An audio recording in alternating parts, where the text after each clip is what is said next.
Boa tarde a todos. Je l'annonce à l'ouverture de ce journal. Les effets néfastes des plastiques ne sont plus à démontrer. Pourtant, de nombreuses personnes continuent de jeter des déchets dont la nature et les eaux payent les frais de ce désastre qui pointe à l'horizon. Pourtant, ces mêmes déchets peuvent être recyclés et rentabilisés grâce à la bonne information et engagement des habitants de la Terre. Julie Sefo signe ce reportage. Mon ennemi, le plastique, c'est le mot d'ordre de Consol. Et pour décrire les effets néfastes de cette matière sur la santé et l'environnement, les jeunes et vieux mobilisés par les réseaux sociaux ont collecté tout déchet en plastique.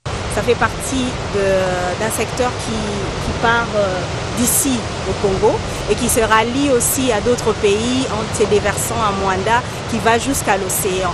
Et à l'océan, vous savez vous-même que ça peut aller n'importe où et n'importe comment. C'est une plage ça, mais malheureusement ça n'a plus sa beauté attractive que ça avait. On est passé dans les années 60 de 50 millions de tonnes de plastique par an à 300 millions par an actuellement. Et il y a des études récentes qui ont prouvé qu'actuellement, justement, les fleuves charrient environ 50 kilos de plastique par seconde. En 2050, il y aurait peut-être plus de plastique que de poissons. Un acte symbolique pourtant détonateur, conviction des participants. Comme une goutte d'eau dans l'océan, mais ça constitue l'océan et cette opération a constitué une opération tache d'huile. La longue, on pourra peut-être les transformer et ça pourra peut-être donner même de l'emploi à la jeunesse. Il y a une différence entre Consol et ces gens d'Asbel.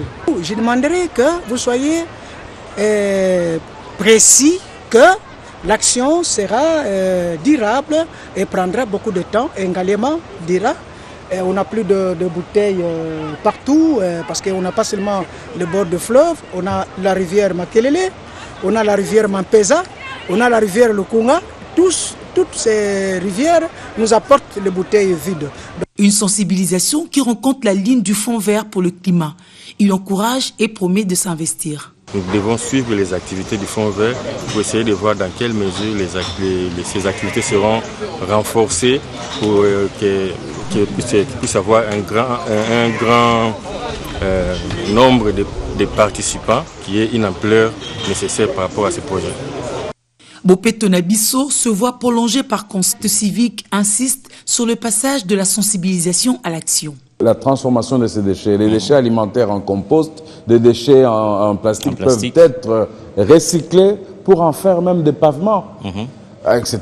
Donc, tout est richesse au Congo. C'est pour ça que je vous dis, il faut comprendre la grandeur de votre pays. Il faut apprendre aux gens, effectivement, qu'avec le déchet, il faut les séparer, etc. C'est une campagne qu'il faut mettre en place. C'est une vraie campagne qu'il faut mettre en place.